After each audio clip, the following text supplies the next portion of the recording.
Property విషయంలో కన్ఫ్యూజన్గా ఉన్నారా? Gated కమ్యూనిటీలో ఫ్లాట్ తీసుకోవాలా లేదా విల్లా తీసుకోవాలా? మన పిల్లల భవిష్యత్ కోసం ఓపెన్ ఫ్లాట్ తీసుకోవాలా? మన హైదరాబాద్లో ఏ లొకేషన్లో కొంటే మంచి అప్రిసియేషన్ వస్తుంది? మరి నమ్మకమైన ప్రాపర్టీ కొనాలంటే నమ్మకమైన గైడ్ కావాలి కదా. ప్రాపర్టీ అడ్వైజర్ కోసం సంబంధించండి వరాహస్వామి ప్రాపర్టీ గూగులర్. కాంటాక్ట్ 7207218485. ఓం మహాగణాధిపతయే నమః. ఓం గురుభ్యో నమః. ఓం శ్రీమాత్రే నమః. పరమేశ్వర స్వరూపమైనటువంటి జ్యోతిష, వాస్తు మరియు ఇతర అనేకమైనటువంటి శాస్త్రములను మనకు అందించినటువంటి మహర్షులకి నమస్కారం. హయగ్రీవ హయగ్రీవ హయగ్రీవేతియో వధేత్ తస్స నిస్సరతే వాణి జహ్నుకన్యా ప్రవాహవత్. అరుణాం కరుణాతరంగితాక్షీం ధృతపాశాంకుశపుష్పబాణచాపాం అనిమాదిభిరావృతాం మయూకైః అహమిత్యేవ విభావయే భవానీం. శ్రీమాత్రే నమః. ప్రేక్షకులకి ఆ లలితాంబిక అమ్మవారి యొక్క అనుగ్రహం పరిపూర్ణంగా కలగాలని మనస్ఫూర్తి కోరుకుంటూ మనం ఈరోజు శని వక్రగతి వల్ల ద్వాదశ లగ్నాల వారికి మరియు ద్వాదశ రాసుల వారికి, లగ్నం తెలియని వారి రాశి నుంచి చూసుకోండి, ఏ విధమైనటువంటి లాభములు ఉంటాయి మరియు పర్టికులర్ లగ్నం వాళ్ళు ఏ రెమెడీ చేసుకుంటే బాగుంటుంది అనేటువంటి విషయాలను ఇప్పుడు మనం తెలుసుకుందాం. వృషభ లగ్నము, వృషభ రాశి. లగ్నం తెలిసిన వారు లగ్నం నుంచే చూసుకోండి. అసలు అంటే లగ్నము రాశి అని తెలియని వాళ్ళకు కూడా చెప్పాను, వీడియో ఎండింగ్ వరకు చూసినట్లయితే దాని యొక్క విషయం తెలుస్తుంది. అలాగే ఇక్కడ పర్టికులర్గా ఏంటంటే మీకు శని వక్రగతి అనేటువంటిది ఉన్న ప్రదేశం నుంచి ఇతర ప్రదేశాలకి మారడం ద్వారా ఉద్యోగ అవకాశాలు బ్రహ్మాండంగా పెరుగుతాయి. ఫైనాన్షియల్గా మంచి గ్రోత్ ఉంటుంది. అంటే ఇవన్నీ కూడా ప్లస్ పాయింట్స్, జాగ్రత్తలు కూడా చెప్తాను. ఫైనాన్షియల్ గ్రోత్ ఉంటుంది. సంతానం విషయంలో గతంలో కొంతమందికి మిస్క్యారేజ్, అబార్షన్స్ అవుతూ ఉంటాయి. అటువంటి వారికి కొంత ఊరట లభిస్తుంది. అంటే సంతానం విషయంలో కొన్ని పాజిటివ్గా కొన్ని వింటారు. రాజకీయ నాయకులకు కూడా గతంతో పోల్చుకున్నట్లయితే ఈ శని యొక్క వక్రగతి మీకు ఒక మంచి ఫలితాలను ఇవ్వనుంది, గుర్తుపెట్టుకోండి. అలాగే ఇక్కడ ఉద్యోగంలో ఎప్పటి నుంచో ట్రాన్స్ఫర్స్ కోసం ట్రై చేసేటువంటి వారికి ఇది ఒక మంచి ఫలితంగా చెప్పుకోవచ్చు, వేరే ప్రాంతానికి వెళ్ళడానికి. మరి వ్యాపారంలో లాభాలు కానివ్వండి, అంటే ఇక్కడ ఇంపోర్ట్ ఎక్స్పోర్ట్ బిజినెస్ చేసేవారికి కానివ్వండి, ఆన్లైన్లో బిజినెస్లు చేస్తూ ఉంటారు. అంటే ఆన్లైన్ బిజినెస్ అంటే మీరు బెట్టింగ్సో లేకపోతే ప్యాకెట్లో అనుకోకండి దయచేసి. ఆన్లైన్లో చేసేటువంటి ఏదైతే ట్రాన్సాక్షన్స్ ఉంటాయో, ఏదైనా ఒక వస్తువు అమ్మడమో కొనుగోలు చేయడమో చేస్తూ ఉంటారు, అటువంటి వాటికి మీకు చాలా బాగా యోగిస్తుంది. బికాజ్ ఆఫ్ లాభస్థానంలో రాహు ఉన్నందుకు. మరి జాగ్రత్తలు ఏం తీసుకోవాలి శని వక్రగతి వల్ల అంటే మధ్యవర్తిత్వంగా ఉండి సంతకాలు చేసేటువంటి అంశాలలో చాలా జాగ్రత్త వహించాలి. అలాగే విద్యార్థులు విద్యా సంబంధించిన విషయంలో ఏదైనా కొత్త కోర్సెస్ తీసుకునేటప్పుడు తొందరపడి ఏదో తెలియని అంటే ఒక్కోసారి చూడండి, అయ్యో ఈ కాలేజీలో జాయిన్ అయ్యాను, ఇక్కడ సరిగ్గా లేదు, ఈ కోర్స్ తీసుకున్నాను, అనవసరంగా తీసుకున్నానేమో అనేటువంటి భావన కలుగుతూ ఉంటుంది. అది ముఖ్యంగా ఏదైనా ప్రాపర్టీ తీసుకునేటప్పుడు, ప్రాపర్టీ సంబంధించిన విషయంలో ఏదైనా అగ్రిమెంట్స్ చేసుకునేటప్పుడు, ఏదైనా ఒక చదువు సంబంధించిన విషయంలో తొందరపడి నిర్ణయాలు తీసుకునే విషయంలో ఇబ్బంది వస్తుంది. అలాగే ఇన్వెస్ట్మెంట్స్ విషయంలోని, పార్ట్నర్స్ని ఎంపిక చేసుకునే అంశాల్లోని, ప్రదేశం మారేటువంటి విషయాల్లో తీసుకునే తొందరపాటు నిర్ణయాలు పనికిరావు. అలాగే షేర్ మార్కెటింగ్ విషయంలో చాలా జాగ్రత్తగా ఉండాలి వృషభం వారు. ఎందుకంటే ఇక్కడ పంచమంలో కేతు ఉంటూ మనకి ఈ 2581 కాంబినేషన్ ఏదైతే ఉందో, ఇక్కడ 2581లో రాహుకేతువులు ఉండి ఆపరేట్ చేస్తున్నాయి. కాబట్టి ఈ విషయాలు జాగ్రత్తగా ఉంటే మీరు నిత్యము విష్ణు సహస్రనామాలు, గణపతి యొక్క ఆరాధన మరియు గోవుకి పిడికెడు బెల్లము, క్యారెట్స్ తినిపించండి, అన్ని విధాలా బాగుంటుంది. Hi, my name is Gautam and I actually stay in Malkajgiri itself. I had this back pain.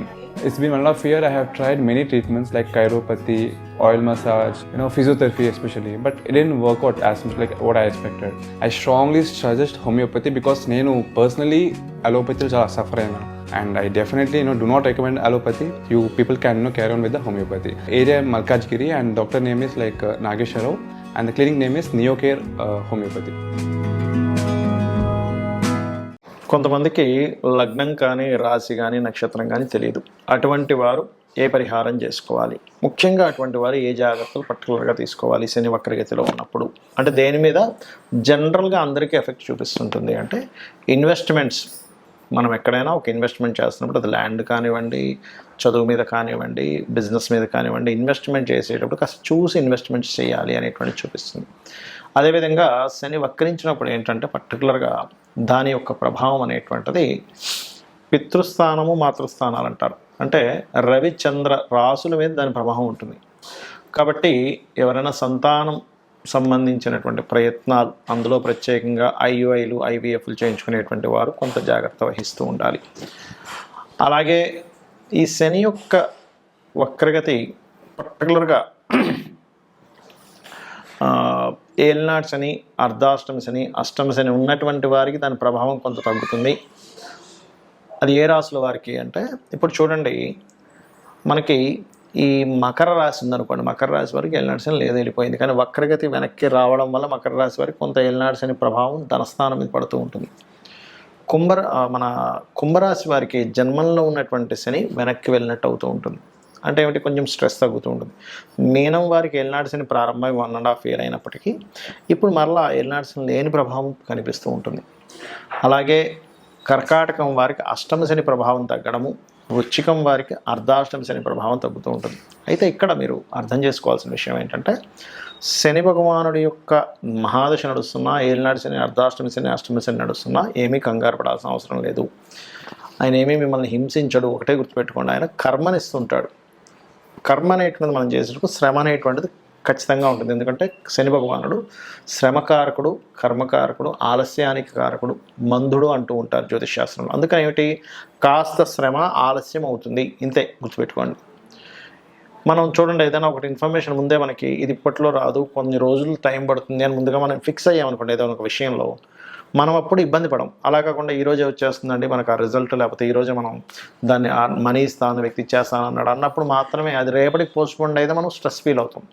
అలా కాకుండా ఓ వారం 10 రోజుల్లో వస్తుందని మనం ఫిక్స్ అయితే, ఒక రేపు వచ్చింది అనుకోండి ఆ రిజల్ట్, మనకు రావాల్సిన లాభము, అప్పుడు అదే తొందరగానే వచ్చింది అనుకుంటాం. అలా ఏంటంటే ఈ రాసుల వారు పర్టికులర్గా ఈ 4.5 నెలలు అంటే ఎవరెవరు, ఇప్పుడు ఈ మిథున రాశి వారికి అష్టమ శని యొక్క ప్రభావం పడుతూ ఉంటుంది ఈ వక్రించడం వల్ల.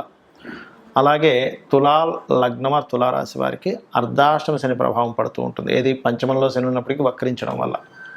మరియు ఈ యొక్క ధనస్సు వారికి ఏలినాటి శని ఎండింగ్లో ఉండే ప్రభావం పడుతూ ఉంటుంది వక్రించడం వల్ల. వీరు కొంత జాగ్రత్త వహిస్తూ ఉండాలి. అలాగే ఇక్కడ ముఖ్యమైనటువంటి విషయం ఏంటంటే, చాలామంది వాళ్ళ జన్మజాతకంలో ఉన్నటువంటి ప్లానటరీ పొజిషన్స్ ఏమిటి, పిఏసి అంటారు, అంటే ప్లేస్మెంట్ ఆస్పెక్ట్ కంజంక్షన్ ఏమిటి, మహాదశ ఏం నడుస్తుంది, ఏ గ్రహం బలంగా ఉంది, ఏ గ్రహం బలహీనంగా ఉంది అనేటువంటి విషయాన్ని పరిశీలించడం మానేసి కాలసర్పదోషం ఉంది, లేకపోతే సర్పదోషం ఉంది, లేనట్లయితే ఏలినాటి శని నడుస్తుంది, ఇంకోటి ఏదో స్త్రీదోషం ఉంది, పితృదోషం ఉంది, అందుకే నేను జీవితంలో ఎదగలేకపోతున్నాను అనుకుంటారు. అది కేవలం ఆ పార్ట్ వరకే. స్త్రీదోషం ఉందంటే కేవలం ఒక స్త్రీతో జరిగిన వివాదం వల్ల మీరు ఇబ్బంది పడతారు. పితృదోషం ఉందంటే పితృదేవతల అనుగ్రహం తక్కువగా వస్తూ ఉంటుంది. కాలసర్పదోషం ఉందంటే అది కాలానికి ఆపాదించబడాలి కానీ జన్మజాతకానికి చేయకూడదని చెప్పబడింది. సర్పదోషం ఉందంటే కొంచెం మనిషికి కోప స్వభావం ఎక్కువగా ఉంటుంది, సడన్గా అప్ అండ్ డౌన్స్ వస్తుంటాయి. అంతవరకే కానీ మిగతా మన జాతకం మొత్తం అదొకటే రూల్ చేస్తుంది అనుకోకూడదు. ఒకవేళ ఆ దోషం ఉన్నప్పటికీ కూడా చాలా సింపుల్గా సర్పదోషం ఉన్నటువంటి వారు రాహుకేతు గ్రహాల దగ్గర దీపారాధన, రావి చుట్టూ ప్రదక్షిణాలు చేసుకోవడము, సర్ప ఆరాధన చేయడము, కాళహస్తికి వెళ్ళి రావడం చేస్తూ ఉంటే అది పూర్తిగా తగ్గిపోతుంది. దాని గురించి టెన్షన్ పడక్కర్లేదు.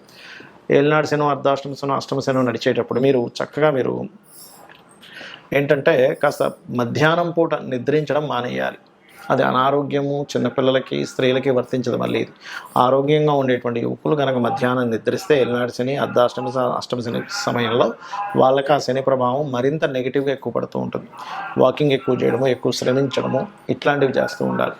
అప్పుడు దాని ప్రభావం అనేటువంటిది పడదు.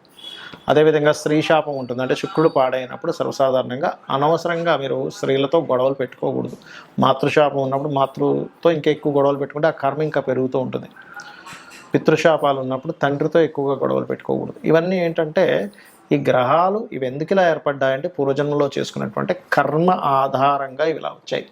కాబట్టి దాన్ని మనం అర్థం చేసుకొని ఇంకా ఆ కర్మను పెంచుకోకుండా పోయిన జన్మలో చేసిన కర్మ వల్ల ఇలా ఏర్పడింది కాబట్టి నేను దీన్ని తగ్గించుకోవాలనుకుంటూ నిత్యము అమ్మవారి యొక్క నామాల్లో ఉదాహరణకి ఉద్యోగ సంబంధించిన ఇబ్బంది ఉంది, ఓం మాణిక్య మకుటాకార జానుద్వై విరాజితాయే నమః, లేదా ఓం శ్రీమాత శ్రీ మహారాజ్ని శ్రీమత్ సింహాసనేశ్వరియే నమః. ఇది చేసుకుంటూ ఉండండి. అలా కదండి ఫైనాన్షియల్గా ఇబ్బంది ఉంది, ఓం సంపత్కరీ సమారూఢ సింధుర వ్రజ సేవితాయే నమః, లేదా ఓం ధర్మాధ్యక్ష ధనాధ్యక్ష ధన ధాన్య వివర్ధినియే నమః చేసుకోండి. ఆ రకంగా అప్పులు ఉన్నటువంటి వారు ఓం అపర్ణాయ నమః. ఇలా ఒక్కొక్క దానికి మన లలితా సహస్రనామాల్లో ఒక్కొక్క నామాన్ని ఇవ్వడం జరిగింది. తద్వారా మీరు అద్భుతమైనటువంటి యోగాన్ని మీరు పొందవచ్చు, ఇది గుర్తుపెట్టుకోండి. అలాగే మరొక విషయం ఏంటంటే ఇక్కడ ఈ యొక్క రాశి అంటే ఇప్పుడు మనం చెప్పుకున్నటువంటివి ఏవైతే లగ్నము రాశి ఉందో మీ పర్సనల్ చార్ట్లో మీ లగ్నరీత్యా ఏ కాంబినేషన్ ఏర్పడింది, దానికి ఏ దానం ఇవ్వాలి, సింపుల్గా ఆ గ్రహానికి దీపారాధన చేయడం ద్వారా కూడా మీరు క్లియర్ చేసుకోవచ్చు ఒక మంత్రం ద్వారా. అంతేగాని అమ్మో నాకు ఈ మహాదశ నడుస్తుంది ఏదో అయిపోతుంది అనేటువంటిది పెట్టుకోకండి. కర్మ చేస్తూ ఉండండి, మీ పని మీరు చేసుకుంటూ ఉండండి, భగవంతుడికి సమర్పిస్తూ మీ పని మీరు చేసుకుంటూ ఉండండి. ప్రతి విషయాన్ని భగవంతుడికి సమర్పిస్తూ మీరు కనుక చేయగలిగితే అద్భుతమైనటువంటి ఫలితాలు మీరు పొందుతారు. శ్రీమాత్రే నమః.